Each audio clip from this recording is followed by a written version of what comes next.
planning for your future is a good thing. It's a necessary thing. Even though it's uncertain, you have to remember the sun does rise every morning. Yeah. So just keep moving.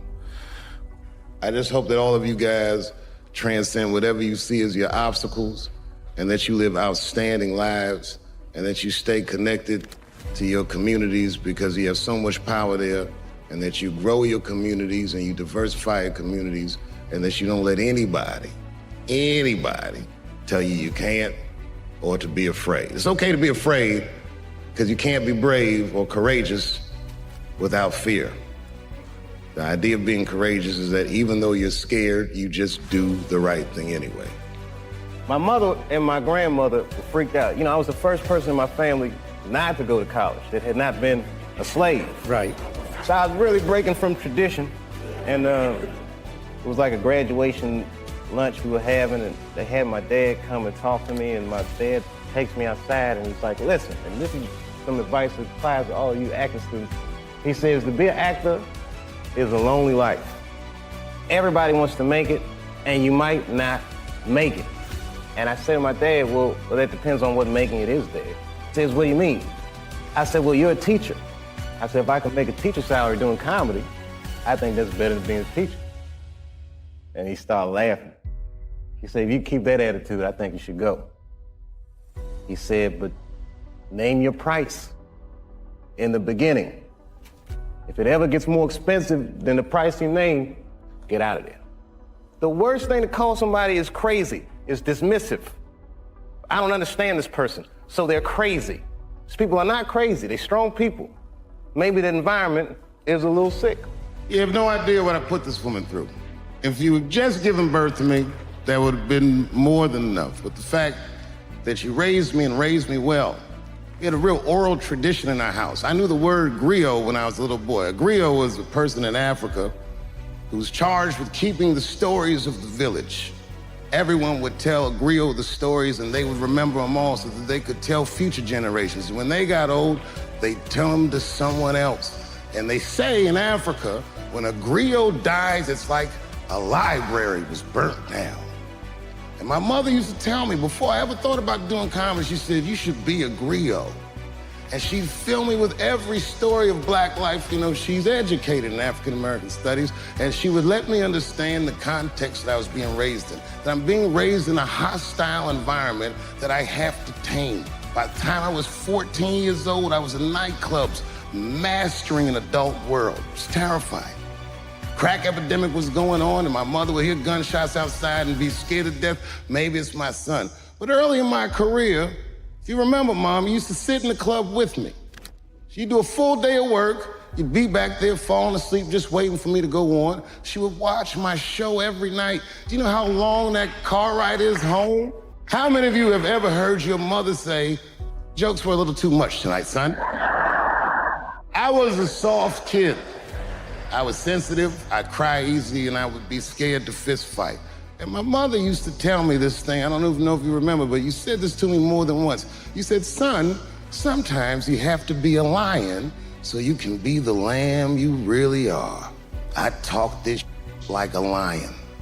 I'm not afraid of any of you. When it comes word to word, I will gab with the best of them, just so I can chill and be me. And that's why I love my art form, because I understand every practitioner of it. Whether I agree with them or not, I know where they're coming from. They want to be heard. They got something to say. There's something they notice. They just want to be understood. Love this genre.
saved my life.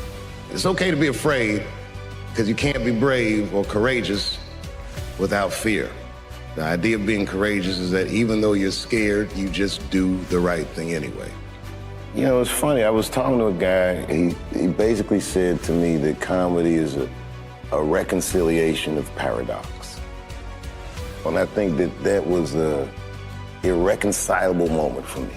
That I was in this very successful place, but the emotional content of it didn't feel anything like what I imagined success should feel like. It just didn't feel right. Fame is a horrifying concept when it's aimed at you, you know. At the end of the day, you don't have that much control over it. You just try to conduct yourself the best you can. This guy named J.T. Newton, he said, you know, folks, everybody starts somewhere. And tonight, this young man is doing stand-up comedy for the first time.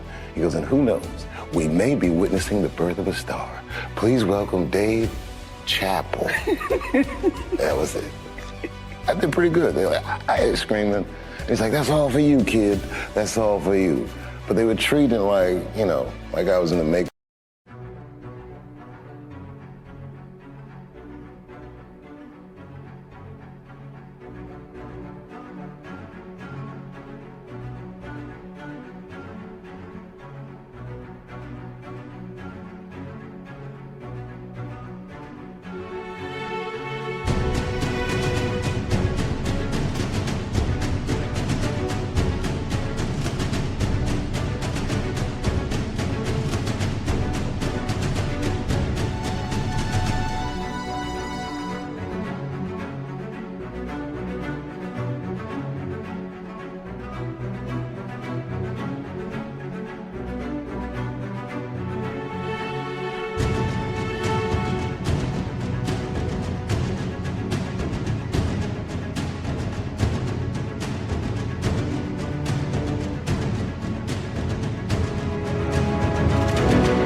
Foundation something, they just wanted to give me a little boost.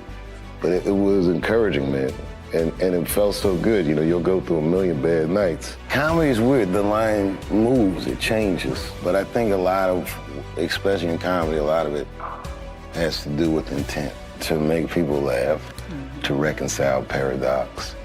I'm like just openly, sometimes I'm just openly vent. I think that when you get to a certain altitude, there's more scrutiny over the things you say, because the platform is so powerful.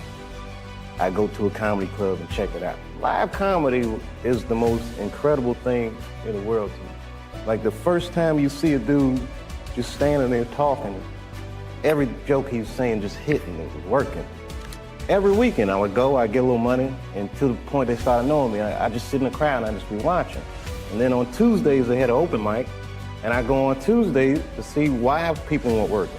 Weekends were to see why people were working. Tuesday I was figuring out what's wrong with these people.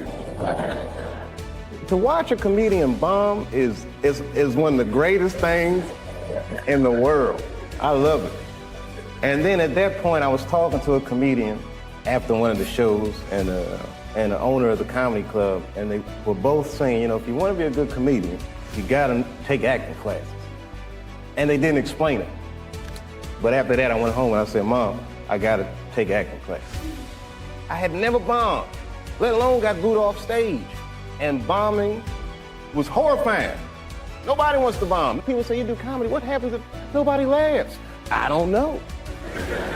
So that night was liberating because I failed so far beyond my wildest nightmares of failing that it was like, hey, they're all booing.